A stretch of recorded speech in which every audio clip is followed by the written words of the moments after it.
ડેડિયાપાડા તાલુકાના પૂર્વ પટ્ટી વિસ્તારમાં સતત વરસી રહેલા ભારે વરસાદ વચ્ચે 108 ઇમરજન્સી એમ્બ્યુલન્સ સેવાના કર્મચારીઓએ પોતાની ફરજ નિષ્ઠા અને માનવતાનું ઉત્તમ ઉદાહરણ પૂરું પાડ્યું છે।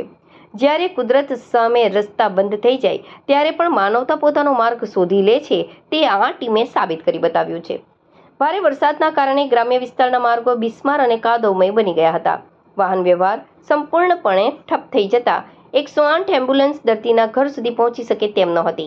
આવી કપરી અને કટોકટી ભરી પરિસ્થિતિમાં પણ 108ના પાયલોટ મેહુલ વસાવા અને ઈએમટી સુનિલ રાઠવાએ હિંમત હારી નહીં।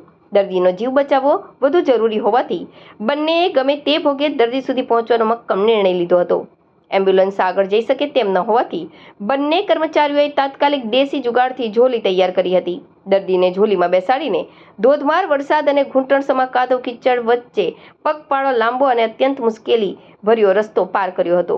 ભારે જહેમત બાદ દર્દીને સુરક્ષિત રીતે મુખ્ય માર્ગ પર ઉભેલી એમ્બ્યુલન્સ સુધી પહોંચાડ્યો હતો, જ્યાંથી તેને તાત્કાલિક સારવાર માટે નજીકની હોસ્પિટલમાં ખસેડવામાં આવ્યો હતો। આ સમગ્ર ઘટનાએ ફરી એકવાર સાબિત કર્યું છે કે 108 સેવા માત્ર એક સરકારી વાહન સેવા નથી, પરંતુ મુશ્કેલીના સમયમાં ગરીબો અને જરૂરિયાતમંદો માટે સાચા અર્થમાં આશાનું કિરણ છે।